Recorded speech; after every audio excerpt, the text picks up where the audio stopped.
ಹಾಂ, ನೋಡ್ಕೊಳ್ಳಿ, 4 ಗಟ್ಟಿಗಳಲ್ಲಿ ಮನುಷ್ಯ ಗಟ್ಟಿ ಶ್ರೇಷ್ಠವಾಗಿದೆ. ಎಷ್ಟು ಗಟ್ಟಿಗಳಿದೆ? 4. ಯಾವ್ಯಾವುದು? ಮನುಷ್ಯಗತಿ, ದೇವಗತಿ, ನರಕಗತಿ, ತಿರ್ಯಂಚಗತಿ. ಈ 4 ಗತಿಲಿ ತುಂಬ ಶ್ರೇಷ್ಠವಾದ ಗತಿ ಯಾವುದು? ಮನುಷ್ಯಗತಿ ಇದೆ. ಮನುಷ್ಯಗತಿ ಪುಣ್ಯೋದಯದಿಂದ ಪ್ರಾಪ್ತ ಆಗತ್ತೆ. ಬಹಳ ಪುಣ್ಯ ಬೇಕು ಮನುಷ್ಯಗತಿ ಪಡ್ಕೊಳ್ಳೋಕ್ಕೆ. ಏಕೇಂದ್ರಿಯದಲ್ಲಿ ಜಲಕಾಯ ಆಗಿದ್ವಿ, ಅಗ್ನಿಕಾಯ ಆಗಿದ್ವಿ, ವಾಯುಕಾಯ ಆಗಿದ್ವಿ, ವನಸ್ಪತಿಕಾಯ ಆಗಿದ್ವಿ, ಪೃಥ್ವಿಕಾಯ ಆಗಿದ್ವಿ. 2 ಇಂದ್ರಿಯ, 3 ಇಂದ್ರಿಯ, 4 ಇಂದ್ರಿಯ ಎಲ್ಲ ಮುಗ್ದು 5 ಇಂದ್ರಿಯದಲ್ಲಿ ಅಸಂಜ್ಞ ಜೀವ ಆಗಿ ಹುಟ್ಟಿ ಏನೂ ಜ್ಞಾನ ಇಲ್ದಲೆ ಎಲ್ಲವಾಗಲೂ ಮಿಥ್ಯಾತ್ವದಲ್ಲೇ ಕಳೆದ್ವಿ. ಸಂಜ್ಞಿ ಪಂಚೇಂದ್ರಿಯ ಜೀವಕ್ಕೆ ಬಹಳ ಪುಣ್ಯದಿಂದ ಸಮ್ಯಕ್ತ್ವ ಪ್ರಾಪ್ತಿಯಾಗತ್ತೆ. ಸಂಜ್ಞಿ ಪಂಚೇಂದ್ರಿಯ ಜೀವದಲ್ಲೂ ಎಲ್ಲರೂ ಸಮ್ಯಕ್ತಿಗಳಿಲ್ಲ. ಸಂಜ್ಞಿ ಪಂಚೇಂದ್ರಿಯ ಜೀವದಲ್ಲೂ ಎಲ್ಲರೂ ಸಮ್ಯಕ್ತಿಗಳಿಲ್ಲ. ಮತ್ತು ಯಾರಿದ್ದಾರೆ? ಅದರಲ್ಲೂ ಕೂಡ ಬಹಳ ಭಾಗ್ಯವಂತರು, ಬಹಳ ಪುಣ್ಯವಂತರಿದ್ದಾರೆ. ಯಾರು ಹಿಂದಿನ ಜನ್ಮದಲ್ಲಿ ಅಹಿಂಸಾದಿ ಧರ್ಮಗಳನ್ನು ಪಾಲನೆ ಮಾಡಿದ್ದಾರೆ, ಗುರುಗಳ ಸೇವೆಯನ್ನು ಮಾಡಿದ್ದಾರೆ, ಯಾರು ಎಲ್ಲ ಜೀವಿಗೂ ಒಳ್ಳೆಯದನ್ನು ಬಯಸಿದ್ದಾರೆ, ಅಂಥ ಜೀವ ಎಲ್ಲೋ ಬಂದ ಮನುಷ್ಯನಾಗಿ ಹುಟ್ಟುತ್ತೆ. ಉತ್ತಮ ಕುಲ, ನಿರೋಗಿ ಶರೀರ, ಸತ್ಪುರುಷರ ಸತ್ಸಂಗ ಇವೆಲ್ಲವೂ ಕೂಡ ಒಂದಕ್ಕಿಂತ ಒಂದು ದುರ್ಲಭ ಇದೆ. ಜೀವನದಲ್ಲಿ ಮನುಷ್ಯನು ಹಿಂಸೆಯನ್ನು ಪೂರ್ಣತಃ ತ್ಯಾಗ ಮಾಡಬೇಕು. ಏನನ್ನು ತ್ಯಾಗ ಮಾಡಬೇಕು? ಪೂರ್ಣವಾಗಿ ಹಿಂಸೆಯನ್ನು. ಪೂರ್ಣವಾಗಿ ಹಿಂಸೆ ಹೆಂಗೆ ತ್ಯಾಗ ಆಗುತ್ತೆ? ಇವತ್ತಿನ ಕಾಲಕ್ಕೆ ಮಾಡ್ರನ್ ಪೀಪಲ್ ಸಾಧ್ಯನೇ ಇಲ್ಲ. ಯಾಕೆ ಅಂದರೆ ಅವ್ರಿಗೆ ಅಡುಗೆ ಮಾಡೋದೇ ಬೇಕಾಗಿಲ್ಲ. ಮೊಬೈಲಲ್ಲಿ ಆರ್ಡ್ರ್ ಮಾಡು, ತರಿಸ್ಕೊ, ತಿನ್ನು. ಅಡುಗೆ ಮಾಡೋದು ಕಷ್ಟ ಆಗಿದೆ. ಅವನು ಯಾವುದೇ ಕಾರಣಕ್ಕೂ ಪೂರ್ಣವಾಗಿ ಅಹಿಂಸಾ ಧರ್ಮವನ್ನು ಪಾಲನೆ ಮಾಡೋಕ್ಕೆ ಸಾಧ್ಯ ಇಲ್ಲ. ಯಾಕೆ? ಎಲ್ಲ ಜಂಕ್ ಫುಡ್, ಫಾಸ್ಟ್ ಫುಡ್ ಮತ್ತು ಬೇಕ್ರಿ ಫುಡ್ ಏನಿದೆ ಇದು ಎಲ್ಲದರಲ್ಲೂ ಕೂಡ ನಾನ್ ವೆಜ್ ಇದೆ. ಪ್ರಾಣಿಜನ್ಯ ವಸ್ತುಗಳು ಇವೆಲ್ಲದರಲ್ಲೂ ಇದೆ. ಆದ್ದರಿಂದ ಇದನ್ನು ಯಾರ್ಯಾರು ತಿಂತಾರೆ ಅವರು ಯಾವ ಜಾತಿಲಿ ಬೇಕಾದ್ರೆ ಹುಟ್ಟಿರಲಿ, ನಾವು ಅಹಿಂಸಕರು ಅಂತ ಹೇಳೋದಕ್ಕೆ ಸಾಧ್ಯ ಇಲ್ಲ. ಹುಟ್ಟಿದ ಮಾತ್ರಕ್ಕೆ ಯಾರೂ ಜೈನ ಆಗಲ್ಲ. ಜೈನ ಕುಲದಲ್ಲಿ ಹುಟ್ಟುಬಿಟ್ಟಿದ್ದೀವಿ, ಅದರಿಂದ ಜೈನ ಅಂತ ಅನ್ನಿಸ್ಕೋಬೋದು ಅಷ್ಟೇ. ಆದರೆ ಕರ್ಮದಿಂದ ಜೈನ ಆಗೋದಕ್ಕೆ ಸಾಧ್ಯ ಇಲ್ಲ.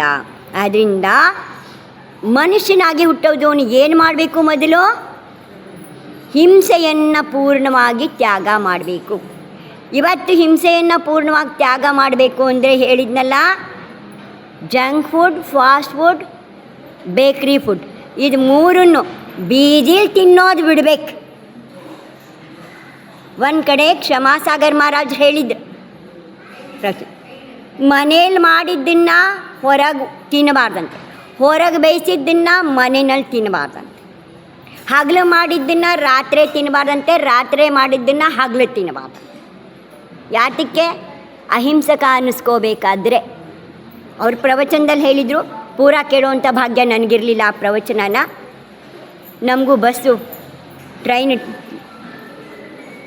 ಟಿಕೆಟ್ ಆಗಿತ್ತು, ಬಂದುಬಿಟ್ವಿ. ಏನೋ ಮನೇಲಿ ಮಾಡಿದ ಆಹಾರ ಹೊರಗೆ ತಿನ್ನಬಾರ್ದು, ಹೊರಗೆ ಮಾಡಿದ ಆಹಾರ ಮನೇಲಿ ತಿನ್ನಬಾರ್ದು, ಹಗಲಲ್ಲಿ ಮಾಡಿದ್ದನ್ನು ರಾತ್ರಿಲಿ ತಿನ್ನಬಾರ್ದು, ರಾತ್ರಿ ಮಾಡಿದ್ದನ್ನು ಹಗಲು ತಿನ್ನಬಾರ್ದು. ಆದರೆ ಇವತ್ತೆಲ್ಲ ಹಾಗೆ ಆಗ್ತಿರೋದು. ನಾವು ಯಾತ್ರೆ ಬರಬೇಕು, ಹೊರಗೆ ಬರಬೇಕಂದ್ರೆ ರಾತ್ರಿನೇ ಕೂತ್ಕೊಂಡು ಇವತ್ತಿನ ಅಡುಗೆ ಎಲ್ಲ ಬೇಯಿಸಿ ಫ್ರಿಜ್ಜಲ್ಲಿಟ್ಟು ಬರ್ತೀವಿ.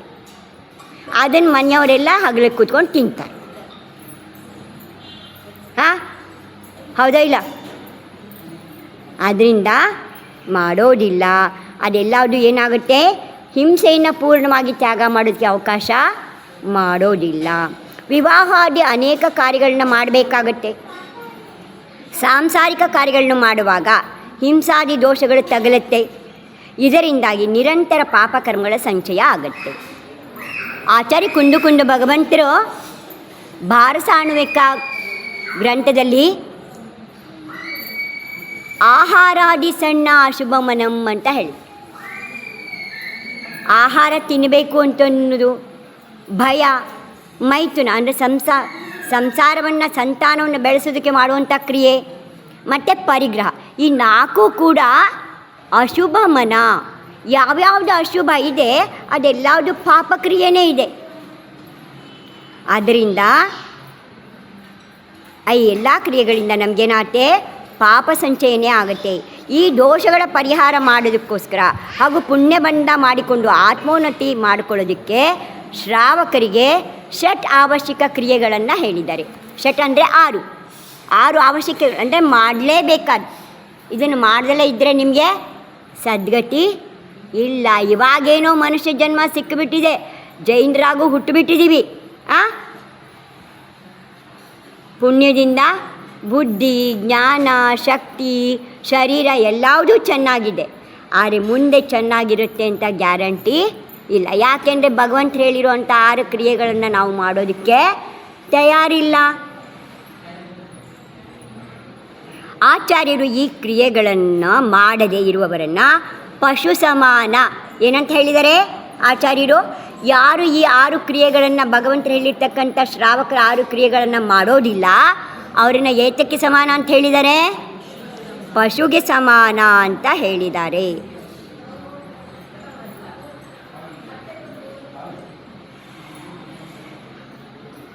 ಆದ್ದರಿಂದ ಶ್ರಾವಕರು ಷಟ್ ಅವಶ್ಯಕ ಕ್ರಿಯೆಗಳನ್ನು ಪರಮ ಅವಶ್ಯಕವೆಂದು, ಈಗ ಎಷ್ಟೇ ಕಷ್ಟ ಆಗಲಿ, ಏನು ಬೇಕಾದ ಕೆಲಸ ಇರಲಿ, ದಿನಕ್ಕೆ 1 ಹೊತ್ತಾದರೂ ಅವಶ್ಯವಾಗಿ ಊಟ ಮಾಡ್ತಿರೋ ಇಲ್ವೋ? ಬಿಟ್ಬಿಡ್ತೀರೇನೋ ಇವತ್ತು ಆಗಲ್ಲ ಕೆಲಸ ಇದೆ ತುಂಬ ಅಂಥೇಳಿ? ಬೇಕೇ ಬೇಕದು. ಹಾಗೆ ಇದು ಕೂಡ ಬೇಕೇ ಬೇಕು. ಇದಿಲ್ದಲೇ ಇದ್ದರೆ ನಮ್ಮ ಜೀವನ ಸಾರ್ಥಕ ಆಗಲ್ಲ ಅಂತ ತಿಳ್ಕೊಂಡು ಮಾಡುವಂಥ ಶಕ್ತಿ ನಮಗೆ ಬರಬೇಕು. ನಿಯಮಿತ ರೂಪದಿಂದ ಷಟ್ ಅವಶ್ಯಕ ಕ್ರಿಯೆಗಳನ್ನು ಮಾಡುವುದರಿಂದ ವ್ಯಕ್ತಿಗೆ ವರ್ತಮಾನ ಭವದಲ್ಲಿ ಮತ್ತು ಭಾವಿ ಭವದಲ್ಲಿ, ಈ ಜನ್ಮದಲ್ಲೂ ಮುಂದಿನ ಜನ್ಮ, ವರ್ತಮಾನ ಭವ ಅಂದರೆ ಈ ಜನ್ಮ, ಭಾವಿ ಭವ ಅಂದರೆ ಮುಂದಿನ ಜನ್ಮ, ಎರಡರಲ್ಲೂ ಶಾಂತಿ, ಸುಖ, ನೆಮ್ಮದಿ ಪ್ರಾಪ್ತಿಯಾಗತ್ತೆ. ಅವಶ್ಯಕ ಕ್ರಿಯೆಗಳು ಯಾವ್ಯಾವುದು? ದೇವಪೂಜೆ, ಗುರು ಉಪಾಸನೆ, ಸ್ವಾಧ್ಯಾಯ, ಸಂಯಮ, ತಪ ಮತ್ತು ದಾನ. ದೇವಪೂಜೆ ಶುದ್ಧ ಮನವಚನ ಕಾಯದಿಂದ ಹಾಗೂ ಶುದ್ಧ ವಸ್ತ್ರಗಳನ್ನು ಧರಿಸಿ ಪರಮೇಶ್ವರಿಗಳ ಗುಣಗಾನವನ್ನು ಮಾಡುತ್ತಾ, ಇಷ್ಟೊತ್ತು ಅವರ ಗುಣಗಾನವನ್ನೇ ಮಾಡ್ತಾ ಇದ್ವಿ ಅಲ್ವಾ, ಅದನ್ನು ಹೇಳ್ಕೊಂಡು ಪೂಜೆ ಮಾಡೋದು. ಹೀಗೆ ಚಿತ್ತ ಮನಸ್ಸು ಆ ಕಡೆ ಈ ಕಡೆ ಹರಿಯದ ಹಾಗೆ ಜಲಚಂದನಾದಿ ದ್ರವ್ಯಗಳಿಂದ ಭಗವಂತನ ಪೂಜೆ ಮಾಡೋದು, ಅಥವಾ ಪೂಜ್ಯ ಪುರುಷರ ಗುಣಗಳನ್ನು ರುಚಿರೂಪ ಪರಿಣಾಮದಿಂದ ಹೊಂದಿ ಅಂತಹದೇ ಗುಣಗಳು ಪ್ರಾಪ್ತಿಯಾಗಲಿ ಅಂತ ಭಾವನೆಯಿಂದ ಪೂಜೆಯನ್ನು ಮಾಡಬೇಕು. ಪ್ರತ್ಯೇಕ ಸಂಸಾರಿ ಆತ್ಮನಲ್ಲಿ ದೈವತ್ವ ಶಕ್ತಿ ವಿಜ್ಞಾನ, ಪ್ರತಿಯೊಂದು ಸಂಸಾರಿ ಜೀವನದಲ್ಲೂ ಏನಿದೆ? ಆತ್ಮಿಕ ಶಕ್ತಿ, ದೈವಿಕ ಶಕ್ತಿ ಇದೆ. ಆದರೆ ತನ್ನ ಸ್ವಭಾವದ ಜ್ಞಾನ ಹೊಂದಿ ಆ ಸ್ವಭಾವವನ್ನು ವ್ಯಕ್ತಪಡಿಸೋದಕ್ಕೆ ಬಾಹ್ಯ ಆದರ್ಶ ಬೇಕು. ನಿಮ್ಗೆ ಯಾವತ್ತಾರು ನಾನು ಡಾಕ್ಟ್ರ್ ಆಗಬೇಕು ಅಂತ ಅನಿಸಿದ್ರೆ ಯಾಕೆ ಅನಿಸುತ್ತೆ? ನೀವು ಯಾರೋ ಅಂಥ ಡಾಕ್ಟ್ರನ್ನ ನಾವು ನೋಡಿರ್ತೀರಾ, ಅವನು ನೋಡಿ ನಿಮಗೆ ಇಲ್ಲ ನಾನು ಆದರೆ ಡಾಕ್ಟ್ರೇ ಆಗಬೇಕು ಅಂತ ಅನಿಸುತ್ತೆ. ಇಲ್ಲ ಯಾರೋ ಅಂಥ ಒಬ್ಬ ಟೀಚರನ್ನು ನೋಡಿರ್ತೀರಾ, ನಾನು ದೊಡ್ಡವರಾದ್ಮೇಲೆ ಟೀಚರೇ ಆಗ್ತೀನಿ. ಒಬ್ಬ ಆದರ್ಶ ವ್ಯಕ್ತಿ ಮುಂದೆ ಇರ್ತಾನಲ್ವಾ, ಅವರು ನೋಡಿ ಅವ್ರ ಹಾಗೆ ನಾವಿರಬೇಕು ಅಂತ.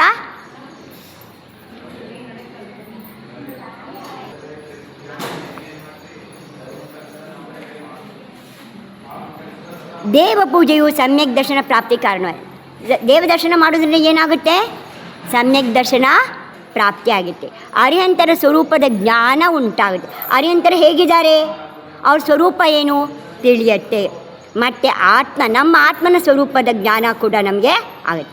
ಆಚಾರ್ಯ ಸಮಂತರ ಸ್ವಾಮಿಗಳು ರತ್ನಕರ್ಣಕ ಶ್ರಾವಕಾಚಾರ್ಯರಲ್ಲಿ ಜಿನೇಂದ್ರ ದೇವರ ಪೂಜೆ ಮಾಡೋದ್ರಿಂದ ಎಲ್ಲ ದುಃಖಗಳ ನಾಶ ಆಗುತ್ತೆ, ವಿಷಯ ಭೋಗದ ಸಂತಾಪ ದೂರ ಆಗುತ್ತೆ, ಇಚ್ಛಿತ ಫಲ ನಾವು ಬಯಸಿದಂತಹ ಫಲ ನಮಗೆ ಸಿಗುತ್ತೆ. ಕಾರಣ ಪ್ರತಿದಿನವೂ ಶ್ರದ್ಧೆ ಮತ್ತು ವಿನಯಪೂರ್ವಕವಾಗಿ ಭಗವಂತನ ಪೂಜೆಯನ್ನು ಮಾಡಬೇಕು. ಆಯಿತಾ? ಆದ್ದರಿಂದ ಪೂಜೆಯು ಶ್ರಾವಕ ಸಂಸ್ಕೃತಿಯ ಶ್ರಾವಕ ಸಂಸ್ಕೃತಿ, ಶ್ರಾವಕರ ಸಂಸ್ಕೃತಿಯ ಪ್ರಾಣ ಆಗಿದೆ. ಯಾವುದು? ಪೂಜೆ. ಏನಾಗಿದೆ? ಶ್ರಾವಕ ಸಂಸ್ಕೃತಿಯ ಪ್ರಾಣ ಆಗಿದೆ. ಪೂಜೆ ಶ್ರಾವಕ ಸಂಸ್ಕೃತಿಯ ಪ್ರಾಣ ಆಗಿದೆ. ಆದ್ದರಿಂದ ಪ್ರತಿದಿನ ಜಿನಮಂದಿರ ರೂಪಿ ಪ್ರಯೋಗಶಾಲೆಯಲ್ಲಿ ಹೋಗಲೇಬೇಕು. ದಿನ ಶಾಲೆಗೆ ಹೋಗ್ತೀರಾ, ದಿನ ಪಾಕಶಾಲೆಗೆ ಹೋಗ್ತೀರಾ. ಈಗಂತೂ ಪಾಕಶಾಲೆಗೆ ಸ್ನಾನ ಮಾಡ್ದಲೇ ಸೀದಾ ಡೈರೆಕ್ಟ್ ಹೋಗ್ತೀರಾ. ಯಾಕೆಂದರೆ ಕೊಳೆ ಆಗಿಬಿಡುತ್ತೆ. ಎಲ್ಲ ಕೆಲಸ ಮಾಡಿ ಲಾಸ್ಟಲ್ಲಿ ಸ್ನಾನ ಮಾಡಿ ಫ್ರೆಶ್ ಆಗಿ ಬರಬೇಕು, ಆಮೇಲೆ ಬಟ್ಟೆ ಹಾಕೋಬೇಕು. Very bad. ಬೆಳಗ್ಗೆ ಸ್ನಾನ ಮಾಡ್ದಲೇ ಯಾರ ಮನೆಯಲ್ಲಿ ಪಾಕಶಾಲೆಗೆ ಅಡುಗೆ ಮನೆಗೆ ಹೋಗ್ತಾರೆ ಅವ್ರ ಮನೇಲಿ ಯಾವತ್ತೂ ರೋಗ ತಪ್ಪಲ್ಲ, ಸಾಧ್ಯನೇ ಇಲ್ಲ. ನೀವು ಆರೋಗ್ಯವಂತರಾಗಿರಬೇಕು ಅಂದರೆ ಬೆಳಗ್ಗೆ ಸ್ನಾನ ಮಾಡಿದ್ರೆ ಯಾವುದೇ ಕಾರಣಕ್ಕೂ ಅಡುಗೆ ಮನೆ ಒಳಗಡೆ ಕಾಲಿಡಬಾರ್ದು. ಭಾಳಷ್ಟು ಮನೆಗಳಲ್ಲಿ ನೋಡಿದ್ದೀನಿ, ಬೆಳಗ್ಗೆ ಎದ್ದು ಎಲ್ಲ ಕೆಲಸ ಮುಗಿಸಿ ಆಮೇಲೆ ಸ್ನಾನಕ್ಕೆ ಹೋಗ್ತಾರೆ, ಅದಕ್ಕೆ ರೋಗ ತಪ್ಪಲ್ಲ. ಮಿಕ್ಕಿದ್ದು ನಿಮಗೆ ಬಿಟ್ಟಿದ್ದು. ಪ್ರಯೋಗಶಾಲೆ, ಎಂತಹ ಪ್ರಯೋಗಶಾಲೆ? ಜಿನಮಂದಿರ ಅನ್ನುವಂಥ ಪ್ರಯೋಗಶಾಲೆಗೆ ನಾವು ಬರಬೇಕು. ಪೂಜೆ ಅನ್ನುವ ನಮ್ಮ ಶ್ರಾವಕ ಸಂಸ್ಕೃತಿಯ ಪ್ರಾಣವನ್ನು ದಿನ ನೆನಪಿಸ್ಕೋಬೇಕು, ಅದನ್ನು ಉಳಿಸ್ಕೊಳ್ಳೋ ಪ್ರಯತ್ನನ ಮಾಡಬೇಕು. ಪ್ರಥಮವಾಗಿ ಜಿನಬಿಂಬದ ಅಭಿಷೇಕ ಮಾಡಬೇಕು. ಆನಂತರ ವಿನಯ ಪಾಠ, ನಮೋಂಕಾರ ಮಂತ್ರ, ಸ್ವಸ್ತಿ ಮಂಗಳ ಪಾಠ ಓದಿ ದೇವಶಾಸ್ತ್ರ ಗುರುಪೂಜೆಯನ್ನು ಆಹ್ವಾನ, ಸ್ಥಾಪನೆ, ಸನ್ನಿಧೀಕರಣ, ಜಲಾದಿ ಅಷ್ಟದ್ರವ್ಯಗಳಿಂದ ಅರ್ಘ್ಯ ಕೊಡೋ ಮೂಲಕ ಮಾಡಿ ಮತ್ತು ಜಯಮಾಲ ಹೇಳಿ ಶಾಂತಿ ವಿಸರ್ಜನೆಯನ್ನು ಮಾಡಬೇಕು. ಇಷ್ಟನ್ನು ಮಾಡಿದಾಗ ಅದು ಪೂಜೆ ಅನ್ನಿಸ್ಕೊಳ್ಳುತ್ತೆ. 5 ಪುಂಜ ಇಟ್ಟು ಹೋದರೆ ಅದು ಪೂಜೆ ಅಲ್ಲ. ಈ ಪುಂಜ ಇಡೋ ಪದ್ಧತಿ ದಕ್ಷಿಣದಲ್ಲಿ ಮಾತ್ರ ಇದೆ, ಉತ್ತರದಲ್ಲಿ ಇಲ್ಲ. ಅವ್ರು ಯಾಕೆಂದರೆ ಬೆಳಗಾಗಿದ್ದು ಕಡಿಮೆ ಅಂದರೂ 3 ಪೂಜೆ ಮಾಡ್ತಾರೆ. ಎಷ್ಟು ಫಾಸ್ಟಾಗಿ ಮಾಡ್ತಾರೆ ಗೊತ್ತಾ? ಅರ್ಧ ಗಂಟೆ ಒಳಗಡೆ 3 ಪೂಜೆ ಮಾಡ್ಕೊಂಡು ಹೋಗ್ತಾರೆ. ಇಲ್ಲಿ 1 ಪೂಜೆ ಮಾಡಲ್ಲ, 4-5 ಗುಡ್ಡ ಇಟ್ಬಿಟ್ರೆ ಮುಗೀತು, ಅಕ್ಕಿದ್ದು ಮುಗೀತು ಪೂಜೆ. ಇಲ್ಲ, ಪೂಜೆ ಆಗಲ್ಲ. ಅದು ಏನು ಹೇಳಿದ್ದಾರೆ ಇಲ್ಲಿ? ಅಭಿಷೇಕ ಮಾಡಬೇಕು. ನಾವು ಹೆಣ್ಮಕ್ಳು ಅಭಿಷೇಕ ನೋಡಬೇಕು. ಆಮೇಲೆ ವಿನಯ ಪಾಠ ಹೇಳಬೇಕು, ನಮೋಂಕಾರ ಮಂತ್ರ ಹೇಳಬೇಕು, ಸ್ವಸ್ತಿ ಮಂಗಳ ಮಾಡಬೇಕು, ದೇವಶಾಸ್ತ್ರ ಗುರುಪೂಜೆ ಅಥವಾ ಮೂಲ ನಾಯಕ ಯಾರಿದ್ದಾರೆ ಯಾವುದಾರ ಒಂದಾದರೂ ಅಷ್ಟಕವನ್ನು ಪೂರ್ಣವಾಗಿ ಮಾಡಿ ಜಯಮಾಲ ಹೇಳಿ ಅರ್ಘ್ಯವನ್ನು ಕೊಟ್ಟು ಶಾಂತಿಧಾರೆಯನ್ನು, ಶಾಂತಿ ಪಾಠವನ್ನು ಈಗ ಮಾಡಿದ್ವಲ್ಲ, ಶಾಂತಿನಾಥ ಮುಖ ಶನಿವಾರ ವಿಸರ್ಜನೆ, ಅದನ್ನು ಕೂಡ ಮಾಡಬೇಕು. ಆವಾಗ ನಿಮ್ಮ ಪೂಜೆ ಪೂರ್ಣ ಆಗತ್ತೆ. ಗುರು ಉಪಾಸನೆ ಆರಂಭ ಪರಿಗ್ರಹ ರಹಿತ ದಿಗಂಬರ ಮುನಿ, ಆರಿಕ, ಐಲಕ, ಕ್ಷುಲ್ಲಿಕ ಇವರ ವಯ್ಯಾವೃತ್ತಿ ಅಂದರೆ ಸೇವೆಯನ್ನು ಮಾಡೋದಕ್ಕೆ ಅವಶ್ಯಕತೆಗೆ ಅನುಸಾರ ಪಿಂಚಿಕ ಮಂಡಲು ಶಾಸ್ತ್ರ ಅವ್ರಿಗೇನು ಬೇಕೋ ಅದನ್ನು ಉಪಕರಣವನ್ನು ಕೊಡೋದಕ್ಕೆ, ಯೋಗ್ಯ ನವದಾ ಭಕ್ತಿಯಿಂದ ಶುದ್ಧ ಆಹಾರ ಕೊಡೋದು, ಅವ್ರ ಪೂಜೆ ಸೇವೆ ಮಾಡೋದು, ವಿಹಾರದಲ್ಲಿ ಜೊತೆಗೆ ನಡೆಯೋದು, ಇದೆಲ್ಲದೂ ಕೂಡ ಗುರು ಉಪಾಸನೆ ಇದೆ. ಸ್ವಾಧ್ಯಾಯ, ಸ್ವ ಅಂದರೆ ನಿಜ, ಸ್ವ ಅಂದರೆ ನಿಜ, ತನ್ನ. ಅಧ್ಯಾಯ ತಿಳ್ಕೊಳ್ಳೋದು, ತನ್ನನ್ನು ತಾನು ನಾನು ಯಾರು, ನನ್ನ ಸ್ವರೂಪ ಏನು, ನಾನು ಎಲ್ಲಿಂದ ಬಂದಿದ್ದೀನಿ, ಯಾಕೆ ಬಂದಿದ್ದೀನಿ, ಮತ್ತೆಲ್ಲಿಗೆ ಹೋಗಬೇಕು, ಈ ವಿಚಾರಗಳನ್ನು ತಿಳ್ಕೊಳ್ಳೋದೇ ಸ್ವಾಧ್ಯಾಯ. ಒಂದರ್ಥದಲ್ಲಿ ಜಿನವಾಣಿಯನ್ನು ಓದೋದು ಸ್ವಾಧ್ಯಾಯ, ಆದರೆ ನಿಜ ಅರ್ಥದಲ್ಲಿ ನಮ್ಮನ್ನು ನಾವು ಅರ್ಥಕೊಳ್ಳೋದೇ ಸ್ವಾಧ್ಯಾಯ. ನಿಜ ಆತ್ಮನ ಅಧ್ಯಯನವನ್ನು ಸ್ವಾಧ್ಯಾಯ ಎನ್ನುತ್ತಾರೆ. ಜಿನೇಂದ್ರ ಭಗವಂತರಿಂದ ಕಥಿತ ಅಂತ ಹೇಳಲ್ಪಟ್ಟ, ಗಣಧರರಿಂದ ನಿರೂಪಿತ, ಗಣಧರು ನಿರೂಪಿಸಿದ, ಆಚಾರ್ಯರುಗಳಿಂದ ಲಿಖಿತ ಬರೆಯಲ್ಪಟ್ಟ ಸತ್ಶಾಸ್ತ್ರಗಳ ಅಧ್ಯಯನ ಮಾಡೋದು, ಶಿಷ್ಯರಿಗೆ ಕಲಿಸೋದು, ಶಾಸ್ತ್ರಗಳ ಚಿಂತನನ ಮಾಡೋದಕ್ಕೆ, ಮಂಥನ ಮಾಡೋದಕ್ಕೆ ಸ್ವಾಧ್ಯಾಯ ಅಂತ ಹೇಳ್ತಾರೆ. ಸ್ವಾಧ್ಯಾಯದಿಂದ ಏನಾಗುತ್ತೆ? ಜ್ಞಾನ ಪ್ರಾಪ್ತಿ ಆಗುತ್ತೆ. ಸ್ವಾಧ್ಯಾಯದಿಂದ ಏನು ಪ್ರಾಪ್ತಿ ಆಗುತ್ತೆ? ಜ್ಞಾನದಿಂದ ಧ್ಯಾನ ಸಿದ್ಧಿ ಆಗುತ್ತೆ, ಧ್ಯಾನದಿಂದ ಮೋಕ್ಷ ಆಗುತ್ತೆ. ಸ್ವಾಧ್ಯಾಯದಿಂದ ಜ್ಞಾನ ಸಿಗುತ್ತೆ, ಜ್ಞಾನದಿಂದ ಧ್ಯಾನ ಆಗುತ್ತೆ. ಧ್ಯಾನ ಆಯಿತು ಅಂದರೆ ಅಂತರ್ಮುಹೂರ್ತ 48 ನಿಮಿಷಗಳಲ್ಲಿ ಮೋಕ್ಷ ಆಗುತ್ತೆ. ಅರ್ಥ ಆಯ್ತಾ? ನಾನು ಯಾರು, ನನ್ನ ಗುಣಗಳು ಏನು, ನಿಜವಾದ ದೇವಶಾಸ್ತ್ರ ಗುರು ಅಂತ ಧರ್ಮ ಅಂದ್ರೇನು, ಆತ್ಮನ ಕಲ್ಯಾಣ ಹೇಗೆ ಆಗುತ್ತೆ, ಈ ಎಲ್ಲ ಜ್ಞಾನ ಸ್ವಾಧ್ಯಾಯದಿಂದ ಆಗುತ್ತೆ. ನಾನು ಯಾರು? ನಾನು ಶುದ್ಧಾತ್ಮ ಇದ್ದೀನಿ. ನನ್ನ ಗುಣ ಏನು? ದರ್ಶನ ಜ್ಞಾನ. ಜ್ಞಾನ ದರ್ಶನ ನನ್ನ ಗುಣ ಇದೆ, ತಿಳಿಯೋದು ಮತ್ತು ನೋಡೋದು ನನ್ನ ಗುಣ ಇದೆ. ನಿಜವಾದ ದೇವಶಾಸ್ತ್ರ ಗುರು ಯಾರು? ಯಾರು 18 ದೋಷರಹಿತರಿದ್ದಾರೆ, ಸರ್ವಜ್ಞರಿದ್ದಾರೆ, ಹಿತೋಪದೇಶ ಇದ್ದಾರೆ, ಅವರು ನಿಜವಾದ ದೇವ ಇದ್ದಾರೆ. ಯಾರು ಸಮಸ್ತ ಪರಿಗ್ರಹ ರಹಿತರಿದ್ದಾರೆ, ಜ್ಞಾನ ಧ್ಯಾನ ತಪದಲ್ಲಿ ಲೀನರಿದ್ದಾರೆ, ಅವರು ಗುರು ಇದ್ದಾರೆ. ಯಾವುದು ಜಿನ ಭಗವಂತರಿಂದ ಹೇಳಲ್ಪಟ್ಟಿದೆ ಅಂತಹ ಉಪದೇಶವನ್ನು ಎಲ್ಲಿ ಬರೆದಿಟ್ಟಿದ್ದಾರೆ ಅದು ನಿಜವಾದ ಶಾಸ್ತ್ರ ಇದೆ. ಇದೆಲ್ಲ ಅರ್ಥ ಯಾವಾಗುತ್ತೆ? ಸ್ವಾಧ್ಯಾಯವನ್ನು ಮಾಡಿದಾಗ ಆಗತ್ತೆ. ಸ್ವಾಧ್ಯಾಯದಿಂದ ಜ್ಞಾನ ವೃದ್ಧಿ ಆಗುತ್ತೆ ಮತ್ತು ವೈರಾಗ್ಯನೂ ಕೂಡ ವೃದ್ಧಿ ಆಗುತ್ತೆ. ವೈರಾಗ್ಯದಿಂದ ಸಂಸಾರದ ಅಸಾರತೆ. ಈ ಸಂಸಾರದಲ್ಲಿ ಏನೂ ಸಾರ ಇಲ್ಲ.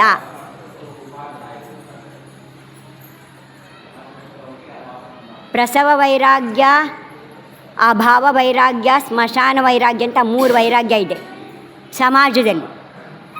ಧರ್ಮದಲ್ಲಿ ಒಂದೇ ವೈರಾಗ್ಯ ಇರೋದು, ನಿಜವಾದ ವೈರಾಗ್ಯ. ಅದು ಬಂದರೆ ಮುನಿಯಾಗಿ ಹೊಟ್ಟೋಗ್ಬಿಡ್ತಾರೆ, ಆರ್ಯಕ್ಕಾಗಿ ಹೊಟ್ಟೋಗ್ತಾರೆ. ನಮ್ಮಂಗೆ ಸಂಸಾರದಲ್ಲಿ ಇರೋಲ್ಲ. ನಾವಿನ್ನೂ ಇಲ್ಲಿದ್ದೀವಿ ಅಂದರೆ ನಮಗಿನ್ನೂ ಅಂಥ ವೈರಾಗ್ಯ ಬಂದಿಲ್ಲ, ನನ್ನೂ ಸೇರಿ. ಹಾಂ, ಪ್ರಸವ ವೈರಾಗ್ಯ ಅಂದ್ರೇನು? ಹೆರಿಗೆ ನೋವು ಬಂದಾಗ ಅಪ್ಪ ಬೇಡ, ಇನ್ಯಾವ ಜನ್ಮಕ್ಕೂ ಮಕ್ಕಳೇ ಬೇಡ ಅಂತ ಕೂಸು ಕೈಗೆ ಬಂದ ತಕ್ಷಣ ಮೂಡೇ ಚೇಂಜ್. ಇದ್ರ ಜೊತೆಗೆ ಇದಕ್ಕೊಂದು ತಮ್ಮನೋ ತಂಗಿನೋ ಬಂದು ಚೆನ್ನಾಗಿರುತ್ತೆ ಆವಾಗ. ಅದಕ್ಕೆ ಅದು ವೈರಾಗ್ಯ ಅಲ್ಲ. ನಿಜವಾದ ವೈರಾಗ್ಯ ಯಾವುದು? ಒಂದು ಸಲ ಬಿಟ್ಟ ಮೇಲೆ ಮಲನ ತ್ಯಾಗ ಮಾಡಿಬರ್ತೀರಾ, ಅದನ್ನು ಇನ್ನೊಂದು ಸಲ ಬೇಕು ಅಂತ ಯೋಚನೆ ಮಾಡ್ತೀರಾ. ಹಾಗೆ ಬಿಟ್ಟ ವಸ್ತುನ ಮರೆತು ಬಿಡಬೇಕು, ಮತ್ತೆ ಅದರ ಆಸೆ ನಮಗೆ ಬರಬಾರ್ದು. ಆಗ ಅದು ನಿಜವಾದ ವೈರಾಗ್ಯ. ಏನಾ ವೈರಾಗ್ಯ ಅಂದ್ರೇನಾ? ವೈರಾಗ್ಯ ಬರುತ್ತೆ ಅಂತ ಇಲ್ಲಿ ಹಾಕಿದಾರಲ್ಲ.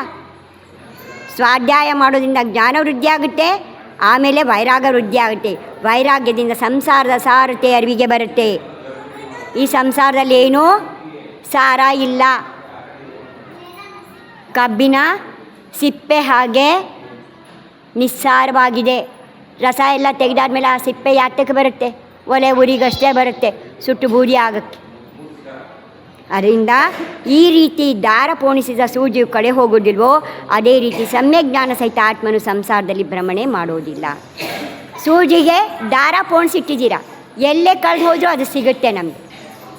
ಸೂಜಿಗೆ ದಾರ ಇಲ್ಲ ಅಂತಂದರೆ ಎಲ್ಲರೂ ಬಿದ್ದು ಹೋಯ್ತು ಅಂದರೆ, ಹಾಗೆಯೇ ಯಾರು ಧರ್ಮ ಸಹಿತವಾಗಿದ್ದಾರೆ, ಯಾರಿಗೆ ಸಮ್ಯಕ್ ದರ್ಶನ ಇದೆ, ಅವ್ರ ಸಂಸಾರದಲ್ಲಿ 4 ಗಟ್ಟಿನಲ್ಲಿ ಎಲ್ಲೂ ಕಳೆದು ಹೋಗೋದಿಲ್ಲ ಅಂತ ಹೇಳ್ತಿದ್ದಾರೆ. ಸಂಯಮ, ಸಂಯಮ ಅಂದರೆ ಯಾವುದು? ಷಟ್ ಕಾಯಿಕ ಜೀವಿಗಳು. ಏಕೇಂದ್ರಿಯದಲ್ಲಿ ಪೃಥ್ವಿಕಾಯ, ಜಲಕಾಯ, ಅಗ್ನಿಕಾಯ, ವಾಯುಕಾಯ, ವನಸ್ಪತಿಕಾಯ, ಈ 5 ಆಯಿತು. ಇದ್ರ ಜೊತೆ ತ್ರಸಕಾಯ. ತ್ರಸಕಾಯದಲ್ಲಿ 2 ಇಂದ್ರಿ, 3 ಇಂದ್ರಿ, 4 ಇಂದ್ರಿ, 5 ಇಂದ್ರಿ ಜೀವ ಇದೆ. ಈ ಷಟ್ಕಾಯ ಜೀವಿಗಳನ್ನು ರಕ್ಷಣೆ ಮಾಡೋದೇನಿದೆಯಲ್ಲ ಅದು ನಿಜವಾದ ಸಂಯಮ ಇದೆ. ಮತ್ತಿನ್ನೇನು ಸಂಯಮ?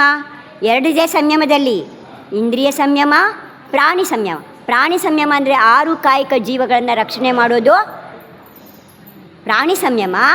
ನಮ್ಮ ಇಂದ್ರಿಯ ಮತ್ತು ಮನಸ್ಸನ್ನು ನಮ್ಮ ಹತೋಟಿಯಲ್ಲಿ ಇಟ್ಕೊಳ್ಳೋದು ಇಂದ್ರಿಯ ಸಂಯಮ ಇದೆ. 5 ಇಂದ್ರಿಯಗಳು ಮತ್ತು ಮನವನ್ನು ನಿಯಂತ್ರಣದಲ್ಲಿಡುವುದು ಇದನ್ನು ಇಂದ್ರಿಯ ಸಂಯಮ. ದಯೆ, ಕರುಣಾ ಭಾವದ ಷಟ್ಕಾಯ ಜೀವರು, 5 ಸ್ಥಾವರಕಾಯ, 1 ತರಸಕಾಯ ಜೀವಿಗಳ ಘಾತ ಮಾಡದಲ್ಲೇ ಇರೋದನ್ನು ಪ್ರಾಣಿ ಸಂಯಮ ಅಂತ ಹೇಳ್ತಾರೆ. ಮುನಿ ಮಹಾರಾಜರು ಇಂತಹ ಪೂರ್ಣತಃ ಪಾಲನೆ ಮಾಡ್ತಾರೆ. ಸಂಯಮದಿಂದನೇ ಆತ್ಮನ ಹಿತ ಆಗುತ್ತೆ. ಆತ್ಮನಿಗೆ ಒಳ್ಳೇದು ಯಾವಾಗದಿಂದ ಆಗುತ್ತೆ? ಸಂಯಮದಿಂದ. ತಪ, ಇಚ್ಛಾ ನಿರೋಧ ತಪಃ. 12 ಗಂಟೆಗೆ ಬಂದು ಕೂತ್ಕೊಂಡ್ರಿ, ಇಷ್ಟೊತ್ತು ಕೂತಿದ್ದೀರಾ. ಭಾಳಷ್ಟು ಜನಕ್ಕೆ ಎಷ್ಟೋ ಸಲ ಬಾಯಾರಿಕೆ ಆಗಿರಬಹುದು, ಆದರೂ ಪೂಜೆ ಮುಗೀಲಿ ಅಂತ ಕಾಯ್ಕೊಂಡು ಕೂತಿದ್ದೀರಲ್ಲ, ನಿಮ್ಮ ಆಸೆನ ತಡೆದಿದ್ದೀರಲ್ಲ, ಅದೇ ತಪಸ್ಸು, ಇಚ್ಛಾ ನಿರೋಧ ತಪ. ನೀವು ಒಂದು ಸ್ವಲ್ಪ ಹೊತ್ತಿಗೆ ತಡೆದಿದ್ದೀರಾ, ನಾವು 24 ಗಂಟೆಗೆ ತಡ್ಕೊತೀವಿ ಅಷ್ಟೇ. ರಾತ್ರಿ ಮಾಡಲ್ಲ ಅಂತ ಮಾಡಿದರೆ ಯಾರ್ಯಾರು, ಎಷ್ಟು ಜನಕ್ಕೆ ರಾತ್ರಿ ಭೋಜನ ತ್ಯಾಗ ಇದೆ? ರಾತ್ರಿ ನೀರು ಕುಡಿಬಾರ್ದು. 1, 2, 3 ನೀರು ಕುಡಿಬಾರ್ದು ಅಂಥವ್ರು. 1, 2, 3 ಜನ.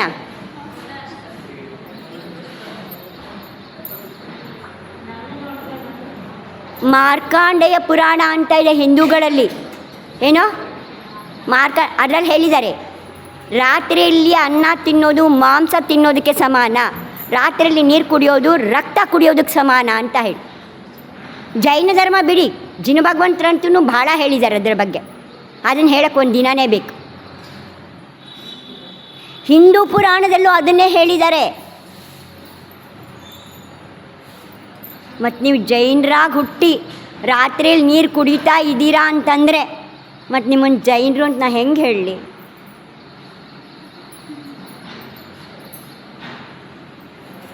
ಎಲ್ಲಿವರೆಗೆ ತಾಯಿ ಧರ್ಮವನ್ನು ಪಾಲಿಸೋದಿಲ್ಲ ಅಲ್ಲಿವರೆಗೆ ಆ ಮನೆಯಲ್ಲಿ ಧರ್ಮ ಬರೋಕ್ಕೆ ಸಾಧ್ಯ ಇಲ್ಲ.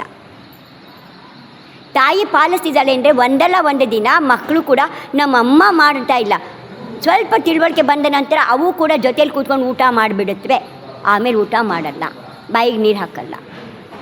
ಆದರೆ ನಮ್ಮಲ್ಲೇ ಇರಲಿಲ್ಲ ಅಂದರೆ ಅವಕ್ಕೆ ಎಲ್ಲಿಂದ ಬರಬೇಕು? ಅದರಿಂದ ಇಚ್ಛಾ ನಿರೋಧ ತಪಃ, ಇಚ್ಛೆಯನ್ನು ತಡೆಯೋದೇ ತಪಸ್ಸು. ತಪ ಮಾಡೋದ್ರಿಂದ ಕರ್ಮಕ್ಷಯ ಆಗುತ್ತೆ. ಏನಾಗುತ್ತೆ? ಕರ್ಮಕ್ಷಯ. ಇಚ್ಛೆಗಳನ್ನು ನಿಯಂತ್ರಿಸಲು ತಪ ಮಾಡಲಾರ.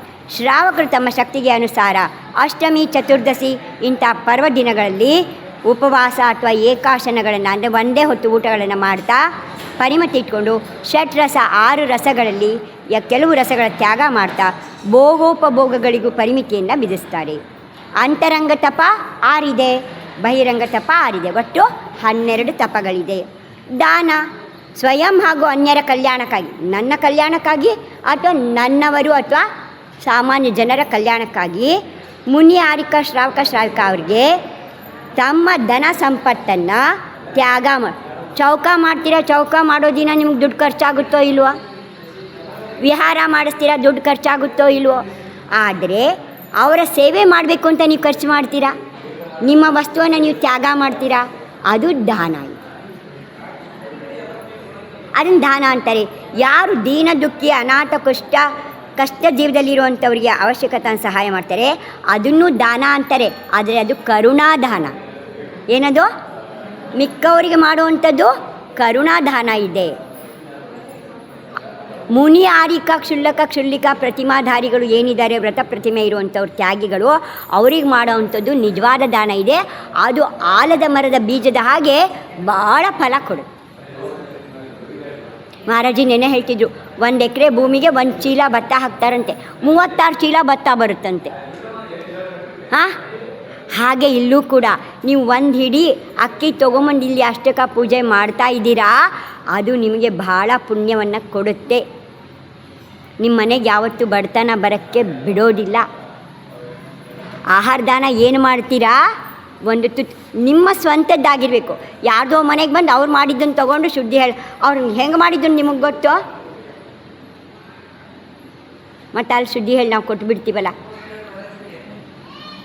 ನಮ್ಮ ವಸ್ತುವನ್ನು ತೊಗೊಂಡು ಬರಬೇಕು. ಮನೆಯಿಂದ ನೀರನ್ನೇ ಕಾಯಿಸ್ಕೊಂಬನ್ನಿ, ತೊಗೊಂಬರ್ಬೇಕು. ಹಾಲು ನೀರು ಎಲ್ಲರ ಮನೇಲೂ ಇರುತ್ತೆ, ಎಳ್ನೀರು ತೊಗೊಂಡು ಬನ್ನಿ. ಆಯಿತು, ಹಾಲು ನೀರು ಶುದ್ಧಿ ಇಲ್ಲಪ್ಪ, ಬಾವಿ ನೀರಿಲ್ಲ, ಡೈರಿ ಹಾಲು ಬೇರೆ ಸಿಗಲ್ಲ, ಬೇಡ, ಎರಡೂ ಬೇಡ. ಎಳ್ನೀರು ಅದನ್ನು ತೊಗೊಂಡು ಬರ್ಬೋದು. ಹಣ್ಣಿನ ರಸ ಮಾಡ್ಕೊಂಡು ತೊಗೊಂಬರ್ಬೋದು. ಅದನ್ನು ನಿಮ್ಮ ಮನೇದು ಏನಾದ್ರು ತೊಗೊಂಡು ಬರಬೇಕು. ಅಕಸ್ಮಾತ್ ಆ ವಸ್ತುವನ್ನು ಗುರುಗಳು ತೊಗೊಳ್ಳಿಲ್ಲ, ಅವ್ರಿಗೆ ತ್ಯಾಗ ಇದೆ ಏನಾರು ಇತ್ತು ಅಂದರೆ ಆವಾಗ ಅದನ್ನು ಬಿಟ್ಟು ಬೇರೆದನ್ನು ಅವ್ರ ಮನೇಲಿರೋದನ್ನೇ ಕೊಟ್ಟು ಬಿಟ್ಟು ಬರ್ಬೋದು. ಆದರೆ ನೀನು ಬರೀ ಕೈಯಲ್ಲಿ ಹೋಗಿ ನೀನು ಶುದ್ಧಿ ಹೇಳ್ತಿದ್ಯಾ ಅಂದರೆ ತಪ್ಪಾಗುತ್ತೆ. ಕೆಲವೊಂದು ಮಹಾರಾಜರಿದ್ದಾರೆ, ನಾನು ನೋಡಿದ್ದೀನಿ, ಅವ್ರು ಬರೀ ಕೈಯಲ್ಲಿ ಬಂದವ್ರನ್ನ ವಾಪಸ್ಸೇ ಕಳಿಸ್ಬಿಡ್ತಾರೆ, ಒಳಗೆ ಬರೋಕ್ಕೆ ಬಿಡಲ್ಲ.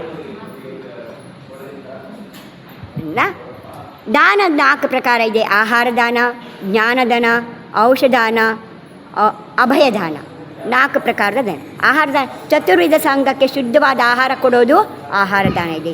ಜ್ಞಾನದಾನ, ಚತುರ್ವಿಧ ಸಂಘಕ್ಕೆ ಧಾರ್ಮಿಕ ಗ್ರಂಥಗಳನ್ನು ಪ್ರಿಂಟ್ ಮಾಡಿಸಿ ಗ್ರಂಥಗಳನ್ನು ಕೊಡುವಂಥದ್ದು, ಪಾಠಶಾಲೆಗಳಿಗೆ ಪುಸ್ತಕಗಳನ್ನು ಮಾಡಿಸ್ಕೊಡುವಂಥದ್ದು, ಇವೆಲ್ಲ ಏನಿದೆ ಶಾಸ್ತ್ರದಾನ, ಜ್ಞಾನದಾನ ಇದೆ. ಔಷಧ ದಾನ, ಯಾರು ತ್ಯಾಗಿಗಳು ಬಂದಿದ್ದಾರೆ ಅವ್ರಿಗೆ ಏನು ಪರಿಸ್ಥಿತಿ ಇದೆ ಅದನ್ನು ನೋಡಿಕೊಂಡು ಅವ್ರಿಗೆ ಏನು ಬೇಕೋ ಅದನ್ನು ಔಷಧವನ್ನು ತಂದು ಕೊಡುವಂಥದ್ದು ಔಷಧ ದಾನ ಇದೆ. ಅಭಯದಾನ, ಚತುರ್ವಿಧ ಸಂಘಕ್ಕೆ ಧರ್ಮ ಧ್ಯಾನಕ್ಕಾಗಿ ಗುಂಫಾ, ಧರ್ಮಶಾಲೆ, ತ್ಯಾಗಿ ಭವನಗಳನ್ನು ನಿರ್ಮಾಣ ಮಾಡೋದು, ಗೋಶಾಲೆಗಳನ್ನು ಸ್ಥಾಪಿಸೋದು, ಪಶು ಪಕ್ಷಿಗಳಿಗೆ ಔಷಧೋಪಚಾರ ಮಾಡೋದು, ಇವೆಲ್ಲ ಅಭಯದಾನ ಇದೆ. ಏನಿದೆ? ಅಭಯದಾನ ಇದೆ. ಇನ್ನು ಜೈನ ಕುಲಾಚಾರ ಮೂರಿದೆ. ದೇವದರ್ಶನ, ರಾತ್ರಿ ಭೋಜನ ತ್ಯಾಗ, ನೀರನ್ನು ಶೋಷಿ ಕುಡಿಯೋದು. ಇಲ್ಲಿ 3 ಜನನ ಬಿಟ್ಟು ಇನ್ಯಾರಿಗೂ ರಾತ್ರಿ ಭೋಜನ ತ್ಯಾಗನೇ ಇಲ್ಲ. ನಿಮ್ಮ ಹತ್ರ ಜೈನ ಕುಲಾಚಾರನೇ ಇಲ್ಲ. ಕುಲಾಚಾರ ಇದು 3 ಇರಲೇಬೇಕು, ಏನೂ ವ್ರತ ಇಲ್ದಲೇ ಇದ್ದರು. ಒಂದು, ನೀರನ್ನು ಶೋಧಿಸಿ ಉಪಯೋಗಿಸ್ಬೇಕು, ದಿನ ದೇವ್ರ ದರ್ಶನ ಮಾಡಬೇಕು. ಪಾಠಶಾಲೆ ಮಾಡ್ತೀನಿ, ಆದರೆ ನಾನೇ ಬಸ್ತಿಗೆ ಬರೋಲ್ಲ, ಮಕ್ಕಳನ್ನ ದಿನ ಬಸ್ತಿಗೆ ಬಾ ಅಂತ ಹೆಂಗೆ ಹೇಳೋದ?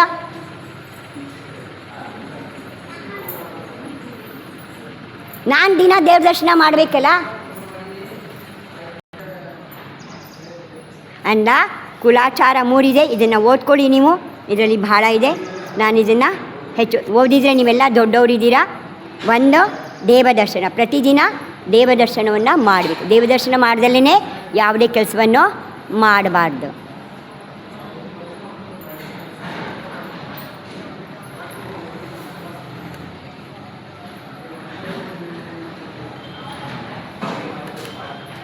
ಆಯಿತಾ? ದೇವದರ್ಶನ ಆಯಿತು. ರಾತ್ರಿ ಭೋಜನ ತ್ಯಾಗ. ಯಾಕೆ ರಾತ್ರಿ ಭೋಜನ ತ್ಯಾಗವನ್ನು ಮಾಡಬೇಕು? ಎಲ್ಲರೂ ಯಾರ್ಯಾರು ಶಾಲೆಗೆ ಹೋಗ್ತಾರೆ ಅವ್ರಿಗೆಲ್ಲರಿಗೂ ಗೊತ್ತು. ಗಿಡ ಮರಗಳು ತಮ್ಮ ಆಹಾರವನ್ನು ಸೂರ್ಯನ ಬೆಳಕಲ್ಲಿ ಮಾಡಿಕೊಳ್ಳುತ್ತವೆ. ಕೇಳಿದ್ದೀರಲ್ಲ? ಯಾಕೆ? ಅವಕ್ಕೇನು ಒಲೆ ಇದೆಯಾ? ಹಚ್ಕೊಳ್ಳೋಕ್ಕೇನಾದ್ರು ಬರುತ್ತಾ? ಯಾವ ಒಲೆ ಹಚ್ಕೊಳ್ಳೋಕ್ಕಾಗತ್ತೆ? ಆಗಲ್ಲ.